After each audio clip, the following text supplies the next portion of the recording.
오늘의 본문의 중요한 대목은 부처님이 탄생하셔서 부처님이 되셨나요? 깨달으셨기 때문에 부처님이 되셨어요. 깨달음 그 자체를 붓다, 부처라고 해요. 그래서 그 깨달음에 대해서 오늘 공부를 좀 하겠습니다. 그 이전에 부처님 탄생에 대해서도 잠깐 언급을 하고 하겠습니다.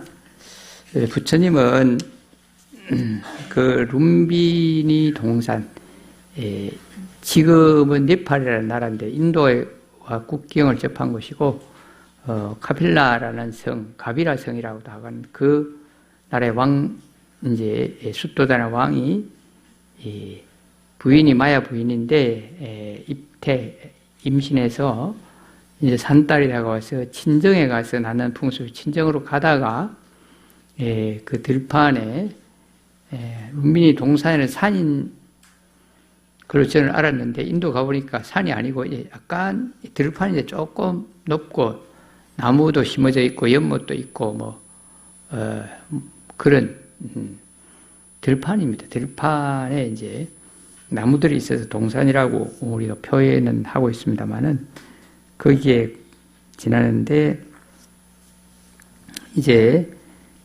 막 하늘에 바람이 불고 이슬도 영롱하고 아주 꽃과 나무들이 아름답고 그랬대요. 봄날에 돼서. 그런데 이 마야 부인은 이제 거기서 내려서 좀 쉬어가자 하고 그런 나무나 꽃들을 감상하고 있는데 갑자기 어떤 나무를 탁 잡는 순간에 산통을 바로 느끼고 아기를 낳는다는 걸 느끼고 곧바로 아무 통증 없이 옆구리로 아기가 태어났대요. 그래서 야, 통증 없이 태어났다. 이것도 좀 특이하죠. 애기 낳을 때 통증이 있어요, 없어요? 나는 안 나와서 모르는데 굉장하다 하더라고요, 통증이. 근데 통증 없이 나으셨다. 그 다음에 그것도 아랫문이 아니고 옆구리로 나왔다. 믿어집니까? 경전에 있는데, 이 부분을 좀 바르게 알아야 합니다. 실제로는 우리 사람들, 보통 사람들을 같이 태어났어요. 태어났는데 왜 경전에 그렇게 전해지고 있는가 하면 인도의 그 당시의 풍습이, 이 지역의 풍습이 이제 사람이 낳았다는 표현을 이제 바라문 하늘에 제사 모시는 그런 성직하는 사람들을 출생은 뭐 이제 가슴으로 낳았다 뭐 이렇게 이야기하고, 그다음에 귀족들이 낳았으면 옆구리로 낳았다, 허리로 낳았다. 그건 귀족 출신이다. 그리고 평민, 농사짓고 장사하고 평민들을 태어난 것은 아랫문으로 낳았다. 그 노예들은 발가락 사이로 낳았다. 그런데요, 그래서 그냥 보통 태어나는 것은 다 같이 태어나는데 이미 태어났다는 말에 신분을 딱 정해버린다는 겁니다. 바라문이다, 귀족이다, 평민이다, 노예다. 2000수백 년 전에 지금도 그런 풍습이 거짓 남아있다고 합니다. 그래서 이 부분은 옆구리로 태어났다는 이해가 되죠. 이제 산통이 없었다는 것은 워낙 뛰어난 어른이 태어난 이가 없었는지 하여튼 경전에는 그렇게 돼 있어요. 그다음 태어나자마자 이제 그 주변에 연꽃이, 큰 연꽃이 막 이렇게 사각형으로 요리도 7개, 요리도 7개씩, 7개씩 딱 멋지게 아름답게 피어올랐대요. 그 연꽃을 탁탁 한 가지 징검다리처럼 밟고 가면서 하늘과 땅을 가리키고, 하늘과 땅에 나 홀로 존귀하다. 이 세상 온갖 고통에서 내가 마땅히 편안케 하리라. 그렇게 외쳤대요. 그래서 갓 태어난 아기가 막 걸어 다녔다. 그것도 미들똥말똥인데 똑똑하게 이렇게 가르치고, 야, 하늘과 땅에 나 홀로 존귀하다. 온 세상 고통을 내가 마땅히 편안하게 하리라. 그렇게 외쳤대요. 이 부분은 이제 학자들이 이렇게 말합니다. 그 말을 그대로 거짓이다, 참이다, 이전에 믿는 게 좋다. 이제 경전은 그렇게 되어 있지만, 이제 사실적으로, 역사적으로 고정을 해가면 이것은 거짓말이다, 참말이다가 아니고, 부처님께서 태어나서 하신 일 중에 가장 핵심적이고 훌륭한 일을 한마디로 정리하려고 하니까 사람들이 고통스럽게 사는데 그 고통을 편하게 해주셨다는 것이고, 천상천하 요독존, 이 세상에 나 홀로 존귀하다, 이 말은 각자가 다 존귀하고 귀한데 그것은 평등을 이야기해요. 평등. 그때 사람들은 귀족, 평민, 바라문, 노예 이런 식으로 전부 다 차등으로 하는데, 부처님은 모두 다 귀하다는 겁니다. 모두 다 바라문이고 귀족이고 평민이고 노예고 다 귀하다. 그러니까 각자가 다 귀하고 그 귀한 생명들이 괴로움과 번민과 고통이 있으니까 그걸 내가 편안하게 해주겠다. 그렇게 외쳤다는 겁니다. 그래서 부처님께서 하신 일 중에 깨달아서 그 이치를 알고 많은 사람들에게 괴로움 없이 살도록 했고 차등 없이 살도록 해주셨다. 그걸 그렇게 태어나면서 외쳤다고 합니다. 그러면 보면 우리 사람들이 좀 훌륭한 사람들, 위대한 업적이 있는 사람들은 그 자서전, 본인이 쓰면 자서전이고 남이 쓰면 그 일대기를 쓰기도 해요. 그런데 이 부처님 일대기를 이제 편집하는 제자들이 제일 중요한 걸 서론에다가 태어날 때다가 딱 갖다 붙여놨다. 그래서 이 부처님 일대기를 편집상에 뒤에 걸 앞에다가 갖다 붙여서 그렇게 미화시켰다고 보는 것이고, 엉뚱한 걸 지어낸 건 아니다. 신처럼 그런 것은 아니다. 그렇게 학자들이 해석합니다. 그럼 우리가 왜 옆구리에 태어났느냐? 귀족 출신이다. 왜 그렇게 외쳤다고 하느냐? 평생 하신 일을 처음에 외쳤다고 갖다 붙인 것이다.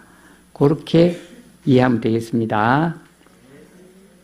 그래서 이 두 가지 좀 신비스러운 면이 있는데, 부처님 물론 보통 사람이 아닌 뛰어난 능력과 신비스러운 면과 신통력이 있기는 하지만, 그러나 부처님은 신비와 신통 이런 걸 내세우지 않고 우리들이 자기 마음을 잘 알아 다스려서 나도 편하고 남도 편하고 나도 괴로움 없고 남도 괴로움 없이 평등하게 편안하게 살도록 하는 것, 이게 가장 큰 부처님 가르침이고 핵심입니다.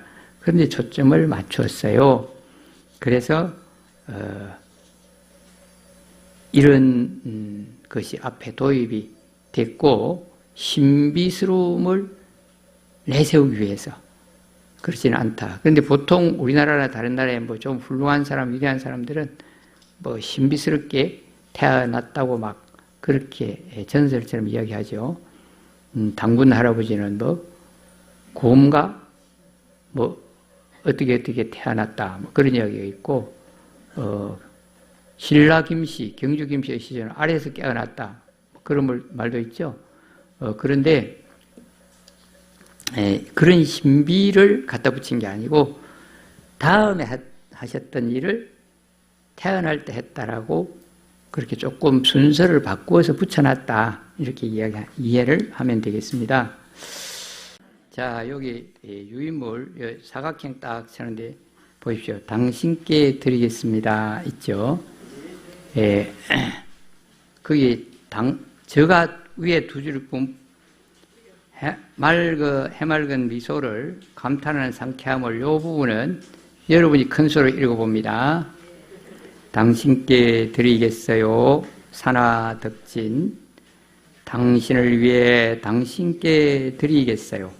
아침에 눈뜨며 살며시 짓는 해맑은 미소를 해맑은 미소를 이 부분을 같이 해요. 자, 제일 밑에 줄은 다음에 당신을 위해 당신께 드리겠어요.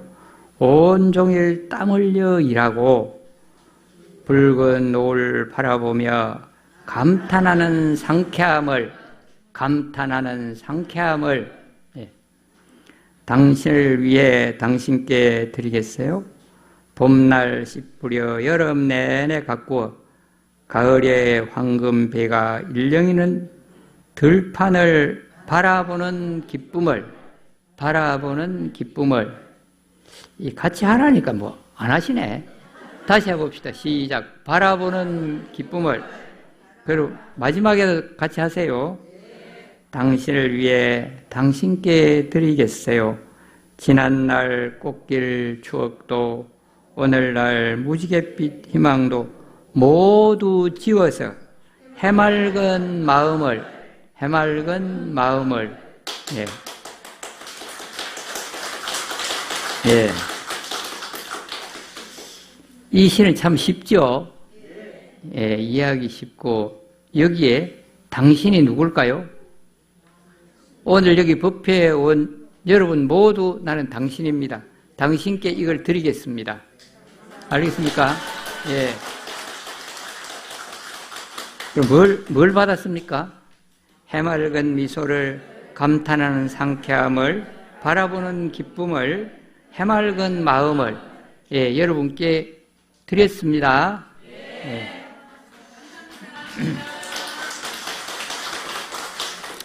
예, 그래서 이제 부처님 탄생에서 부처님 깨달음에 대해서 이제 이야기를 해드리겠습니다. 이제 깨달으셔서 부처님이 되셨다. 그 전에는 이름이 고타마 시달타 태자였습니다. 근데 깨달음으로 해서 이제 부처님이 되셨는데, 읽으면서 설명을 깃드리겠습니다.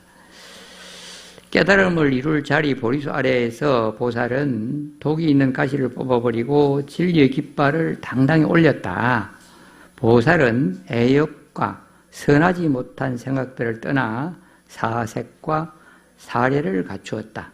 그러자 애욕을 떠나면서 생긴 기쁨과 즐거움이 가득한 선정의 첫 단계에 도달하였다.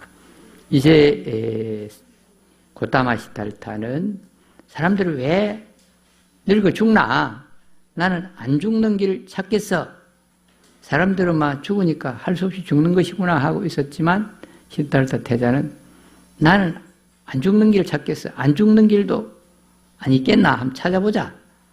그래서 그 수행자들이 하는 데 가서 철학자나 고행주의자들에게 시키는 대로 하라는 대로 마음이고 행동이고 다 해봤어요. 해봐도 6년 동안 했는데 죽음을 면하는 길, 안 죽는 길을 못 찾았습니다. 그래서 마지막에 이제 뭐 그 고향에는 며칠 굶어 보는 거, 음식을 조금 밥 한 숟갈 먹고 견디는 것, 뭐 떼학볕에 견디는 것, 여러 가지 목욕 안 하고 견디는 것 등등 고행이 있었다고 합니다. 그런데 그런 걸 다 멈추고 이제 식사도 정상으로 하고 목욕도 하고 옷도 입고 그리고 이제 가만히 생각해 봤어요. 내가 궁궐에서 화롭게 즐거움을 누리는, 향락을 누리는 것도 다 해봤고 몸을 학대하고 괴롭히는 것도 다 해봤다. 그러나 죽음을 면하는 길, 영원히 사는 길 찾지 못했다. 그래서 이제는 내가 찾아봐야 되겠다 하고 이제 나무 아래에 앉아서 풀을 빈 것을 깔고 앉아서 가만히 명상에 들었습니다. 그래서 자기가 다른 생각을 조금 고요한 상태에서 과거로 보고 미래를 보고 그러한 해서 그 깊은 선정에 들어갔어요. 그리고 그 선정의 상태를 지금부터 1단계, 2단계, 3단계, 4단계, 사선천이라고 그래요. 한자말로. 이 사선청의 경지에 들어가는 것이 나타납니다. 자, 그래서 조선천 첫 단계의 선정의 첫 단계에 도달하였다. 다음에 이어 사색과 사려마저 고요히 하자. 안으로 깨끗해지고 마음이 하나가 되었다. 그리하여 삼매에서 생긴 기쁨과 즐거움이 가득한 선정의 두 번째 단계에 도달하였다. 처음에는 애욕, 가족을 사랑한다, 뭘 가져야 되겠다, 없으면 어떻게 할까, 이런 생각, 욕망에서 다 벗어나니까, 그래서 마음이 고요하니까 그렇게 즐겁고 기뻤다. 그 단계를 처음 했습니다. 그게 조선정이고요. 그 다음, 그렇게 고요히 생각해서 평온하고 깨끗해진 그 상태에, 이제, 그렇게 생각하는 그마저도 그냥 생각 움직임도 없이 고요해졌어요. 그래서, 아니, 맑고 깨끗해진 그런 마음과 일치되었다. 그래서, 삼매, 고요한 상태가 되었으니까, 그러니까, 그 기쁨이 굉장했다는 겁니다. 이제 보통 사람들은 맛있는 거 먹으니까 기쁘다, 좋은 경치 보니까 기쁘다, 뭐 좋은 음악 들으니까 기쁘다, 뭐 등등 그런 기쁨을 느끼는데, 여기는 고요한 상태, 아무나 듣지도 뭐 눈으로 보지도 않는 고요하고 고요한 상태, 그런 마음, 맑고 평온한 그 상태의 기쁨을 누렸다는 겁니다. 그래서 이게 선정의 두 번째 단계에 도달하였다. 이어 기쁨에 대한 탐착마저 떠나 담담히 바라보고 빛을 돌이켜 반추하자 몸이 가볍고 편안해졌다. 그러니까 그 고요함의 기쁨까지도 담담히 보고 이제 기쁘구나, 기쁨을 느끼는데 그것마저도 고요히 까려앉았어요. 담담해지고 그러니까 빛이 환히 밝음기 내 몸을 비추고 있었고, 그러면서 내 몸이 가볍고 편안함을 느꼈다. 그게 선정의 세 번째 단계에 도달했다. 이어 즐거움을 버리고 괴로움도 버렸다. 그런 즐거움, 또 그 옛날의 괴로움, 그런 거 다 버렸다. 그러자 괴롭지도 즐겁지도 않은 상태가 되었다.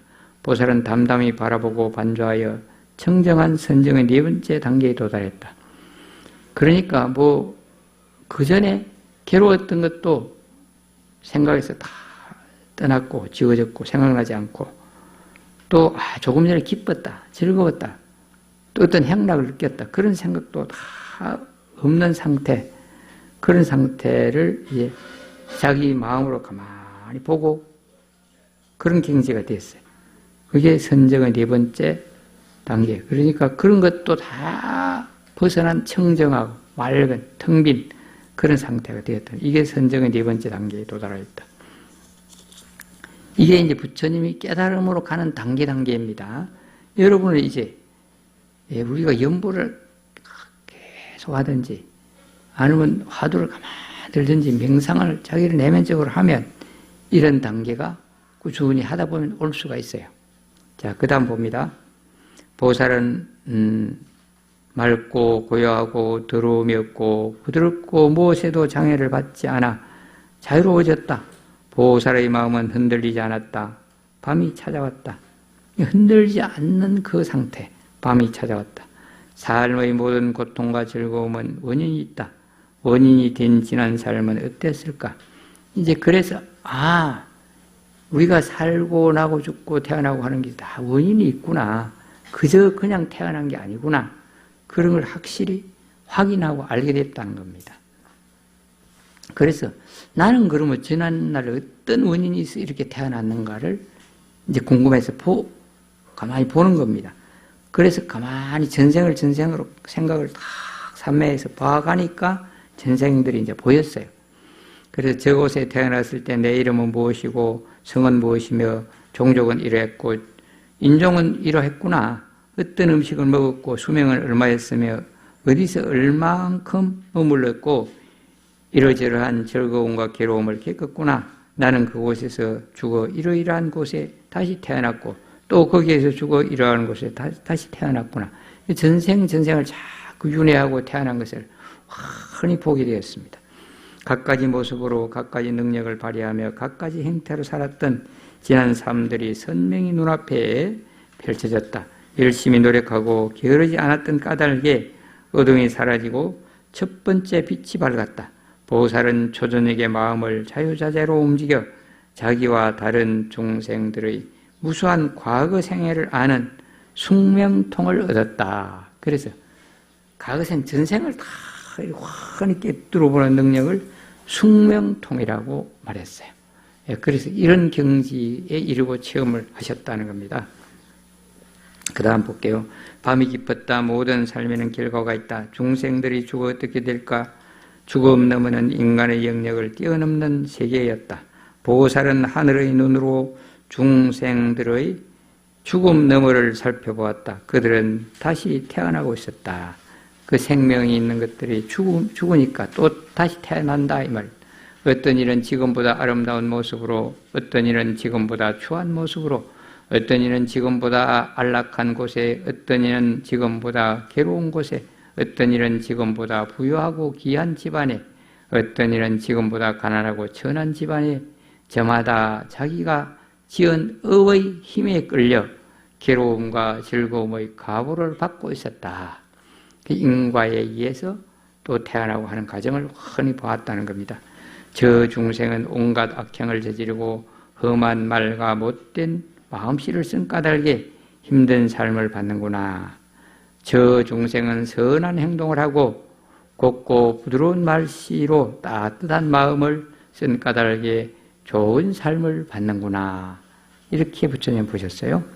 자, 어두움이 사라지고 두 번째 빛이 밝았다. 보살은 한밤중에 맑은 거울에 비친 자신의 얼굴을 들여다보듯이 중생계의 죽고 태어난 모습을 낱낱이 아는 천안통을 얻었다. 이렇게 사람들이 나고 죽는 것, 과거나 미래나 두루두루 사람들이 나고 죽는 모습을 다 꿰뚫어 보았다는, 이걸 천안통을 얻었다 그랬어요. 날이 희끗희끗 새고 있었다. 고통스러운 생사의 굴레에서 끝없이 윤회하며 중생들이 벗어나지 못하는 까닭은 바로 번뇌 때문이구나. 보살은 번뇌를 없애는 알을 얻기 위해 맑고 고요하고 더러움이 없고 부드럽고 자유롭고 흔들림 없는 마음을 쏟고 기울였다. 그리하여 이것은 괴로움이다. 이것은 괴로움이다 라고 사실을 그대로 바로 알고 이제 그 괴로움이 무엇인가를 그대로 보고 알았다는 겁니다. 그래서 우리 사람 사는 세상에서 보면 나고 늙고 병들고 죽는 것도 괴로움이고, 보고 싶은 사람, 좋아하는 사람 못 보고 헤어지는 것도 괴로움이고, 보기 싫은데 내 같이 있어야 되는 것도 괴로움이고, 우리 몸은 계속 뭘 맞춰줘야 돼요. 배고프면 먹어줘야 되고, 더우면 시원해야 되고, 추우면 옷 입어야 되고, 계속 맞춰줘야 되는, 그것만 맞춰주는 게 아니라 젊을 때는 이제 이성도 가까이 해야 되고, 온갖 걸 다 맞춰줘야 돼. 그러니까 이런 것들을 다 맞춰야 돼. 이런 것들이 다 괴로움이구나라고 봤어요. 그리고 이제 조금만 관리를 잘못하면 또 몸이 아파. 고장이나 병드는 거. 이런 게 다 괴로움이라는 것을 이것이 괴로움이다라고 사실 그대로 바르게 알고, 이것은 괴로움이 일어납니다. 이렇게 괴로움이 일어나는구나라고 사실 그대로 바르고 알고, 이것은 괴로움의 사라짐이다. 이제 괴로움이 사라지는 것을 바르게 알았다는 겁니다. 라고 사실 그대로 알고, 이것은 괴로움의 사라짐에 이르는 길이라고 사실 그대로 바르게 알았다. 이것은 괴로움의 사라짐에 이르는 길이라는 것이 바로 팔정도라는 것입니다. 이 어울려 변하고 있는 법대로 되고 마음을 잘 알아차려야 되고 이러한 것을 잘 아는 견해가 정견이고 그 다음에 그걸 잘 아는 상태로 생각하는 게 정사유라. 그러한 데 입각해서 말하는 게 정어라.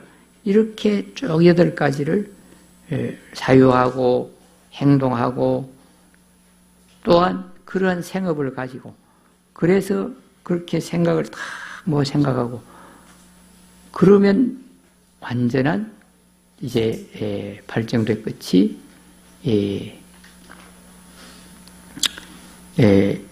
바른 지혜까지 이르게 되는 것이다. 그래서 괴로움을 확실히 없애는 것이다. 그런 걸 흔히 보았다는 것입니다. 여기서 이것은 괴로움이다. 이걸 한자로 고성제라 그렇게 말하고 이제 이것은 괴로움이 일어납니다. 이걸 고집성제라 그래요. 그 괴로움이 어떻게 일어나는가? 애착, 집착, 욕망대로 하려는 거기서 일어나는구나. 괴로움이 일어남을 아는 이걸 고집성제라고 하고 그 다음에 이것은 괴로움이 사라집니다. 이걸 고멸성제라 그래. 괴로움이 없어지는 길. 한자로는 그렇게 말하고 그 다음에 이제 고도성제 이게 발정도 마지막에 이런 걸 다 알아서 이제 괴로움에서 벗어나는 길 다 알고 방법도 다 알고 그런 경지에 체험을 하셨다는 겁니다. 그리하여 애욕의 번뇌에서 마음이 해탈하고 존재의 번뇌에서 마음이 해탈하고 어리석음의 번뇌에서 마음이 해탈하고 모든 번뇌에서 해탈했다는 것을 스스로 알았다. 이게 이제 해탈을 얻었다는 것을 본인이 체험하고 알았다는 겁니다. 알았다. 어둠이 사라지고 세 번째 빛이 밝았다. 모든 번민과 고통은 사라졌다. 청정한 삶은 완성되었다. 깨달음을 완성한 보살에게 더 이상 번뇌는 남아있지 않았다. 보살은 다시는 고뇌의 생존으로 뛰어들지 않게 되었음을 스스로 알고 스스로 보게 되었다. 보살은 모든 더러움이 말끔히 사라진 누진통을 얻었다. 여기 보살은 누굽니까? 여기 보살 했는데 시달다 태자입니다. 그래서 이렇게 다 하고 이제 눈을 떴다. 이제 그렇게 삼매에 다 이러한 경제를 다 체험하고 나서 눈을 떴다. 누진통까지 얻고 눈을 떴다. 샛별이 마지막 빛을 사르는 동력 하늘로 붉은 태양이 솟아오르고 있었다. 나는 가장 높고 바른 깨달음을 성취하였다. 이제 나는 깨달음을 성취했다. 붓다가 됐다. 부처가 됐다. 이렇게 선언을 했어요. 이 땅에 오신 지 35년, 이제 35살, 진리를 찾아 집을 나선 지 6년째인 기원전 589년, 이거는 서기 전 589년입니다. 서기 전 589년 12월 8일 일이었다. 이래서 부처님이 되셨다는 겁니다.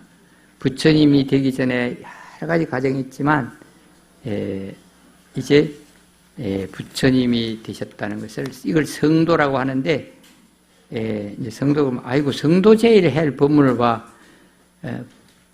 탄생 부처님 오신 날 다가오면서 합니까? 그 부처님이 어떻게 되시는지 알아야 부처님의 탄생, 부처님의 그 위대함 알 거 아닙니까? 물론 우리에게 더 필요한 것은 깨닫고 나서 우리에게 깨달음과 깨닫고 나서 가르쳐 준 것이 더 중요합니다. 하지만 부처가 이렇게 보통 사람이 깨달았다, 부처가 되는 과정을 오늘 핵심만 알려드렸어요.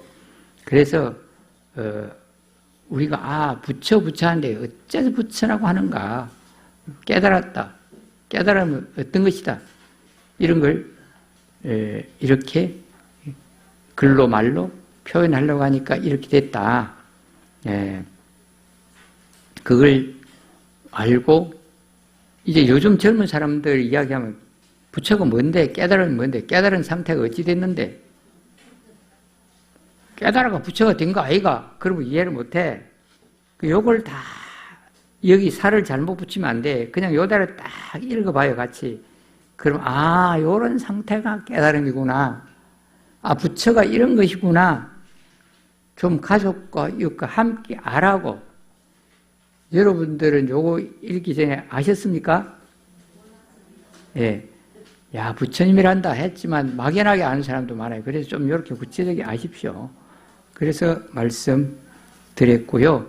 이러한 부처님이 이제 사람으로 태어난 날이 부처님 오신 날이고, 사람이 부처가 된 날이 성도제이고, 이제 사람이 부처가 되는 그 과정을 여기에 나타내 놨습니다. 그러면 오늘은 부처님의 탄생과 부처님의 깨달음에 대한 핵심 부분을 말씀드렸습니다. 그리고 이제 깨닫고 나서 이제 그 선은 나는 가장 높고 바른 깨달음을 성취했다라고도 외쳤지만 또 다른 말로도 또 선언을 하셨어요. 그 아까 시가 있는 그 페이지 한번 보십시오. 이렇게 선언하셨습니다. 번뇌는 모두 사라졌다. 번뇌의 흐름도 사라졌다. 더 이상 태어나는 길을 따르지 않나니 이것을 고뇌의 최후라 하노라. 그러니까 사람들이 윤회한다 하는데 이렇게 깨달아 부처가 되면 바로 번뇌의 흐름도 사라지고 태어날 길도 따르지 않고 하기 때문에 윤회에서 벗어나요. 그래서 자유자재한 경지가 되고 이제 그걸 초월해버려요. 그래서 고뇌의 최후, 이제 지금까지 안 죽어야 되겠다 생각했지만 육신, 이제 걷다 덧붙이면 육신이 안 죽는 거는 안 죽을 수는 없구나. 그러나 이 육신에 얽매이지 않고 육신이 있거나 없거나 육신을 갖고 안 갖고를 내가 자유자재할 수 있구나. 거기까지 깨달았어요. 그래서 내가 안 죽어야 되겠다. 이 바램이나 고뇌, 또 살면서 생로병사의 괴로움, 그런 것을 이제까지로 끝났다. 그렇게 이제 말씀한 겁니다. 그래서 그 뒤에는 이제 천인들이 부처님의 깨달음을 이게 찬탄하고 노래하는 대목이 나옵니다. 온 세상이 작은 그늘마저 사라지고 찬란한 빛으로 가득 찼다. 대지와 강물은 기쁨으로 요동쳤고 구름처럼 보여던 천인들은 일제히 꽃을 뿌렸다. 부처님 머리 위에는 천상의 일상이 드러지고 흩날린 꽃이 무릎까지 쌓였다. 허공에는 미묘한 향기가 감돌았다. 천인들이 음악을 연주하며 노래하였다. 그 노래의 가사가 이렇습니다. 깊으신 지혜의 음성마저 아름다워라. 가장 높고 바른 깨달음 얻어 최고의 가르침 말씀하시니 저희들이 공손히 예배합니다. 이 세상을 위해 자비심 일으켜 등불이 되고 의지할 곳 되시고자 깊이 박힌 독화살을 스스로 빼고 다시 이 세상 훌륭한 의사가 되셨네. 먼 옛날 뒷방 깔아 부처님을 뵙고, 이게 우리는 연등불 많이 들었죠? 우리 저 감실 옹백에 어떤 부처님 계시죠? 예, 가거세 연등불이라고 있죠? 그걸 그 나라 말, 인도 말 그대로 하면 뒷방 깔아 붓다 합니다. 뒷방 깔아. 무슨 말인지 알겠어요? 예. 그 부처님 이름이 그 나라 말로는 뒷방 깔아인데 중국 스님들이 중국 한문으로 번역할 때 연등이라 그렇게 했어요. 예. 등불을 밝힌다, 태운다 그런 뜻입니다. 연등은. 부처님을 뵙고 큰 자비심 일으켜 일체를 위하시니 세조는 세상의 연꽃과 같아 삼계의 진흙에도 물들지 않으셨네. 마라도 견고한 마음 해방하지 못했네. 높고 넓은 수미상 같으셨네. 금강가도 같아 부술 수 없으라. 가을날 보름달처럼 깨끗하셔라. 이렇게 찬탄을 했다는 겁니다. 그래서 이제 부처님 오신 날을 홍보하고 부처님께 등불을 밝히자, 가서 예배하자, 가서 축제를 즐기자, 그러려고 하면 뭔가 이런 좀 좋은 말씀으로 좀 마음을 좀 움직여야 될 거 아닙니까? 그래서 이런 걸 나눠드렸고, 오늘 여러분 여기 앉아 계시는 여기 어디입니까? 어디예요? 설법전. 이게 방송국입니다. 지금 제가 하는 말씀이나 여러분들이 앉아있는 모습 다 나가고 있어요. 그런데 공중파 방송은 아니고 유튜브를 켜기만 하면 언제나 누구나 볼 수 있어요. 그래서 오늘 유튜브를 보시는 분도 이 부처님의 깨달음, 탄생을 제대로 들으시고 이해하심으로 해서 부처님의 확실한 제자가 되시고 또 이렇게 부처님을 위대하고 이 가르침들이 우리를 괴로움 없이 편안하게 어리석지 않고 슬기롭게 해서 행복하고 평화로운 세상을 만든다.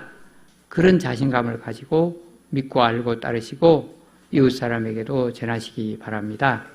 그래서 여기는 정토사 설법전이기도 하지만 유튜브 방송국이기도 합니다. 여러분 방송국에 오신 줄 몰랐죠? 참 바보다. 그것도 모르시고.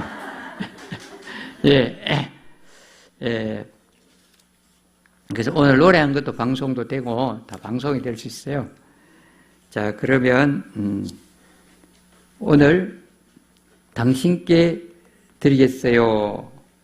이제 이 시는 여러분들이 활용해서 변형해서 쓸 수도 있어요.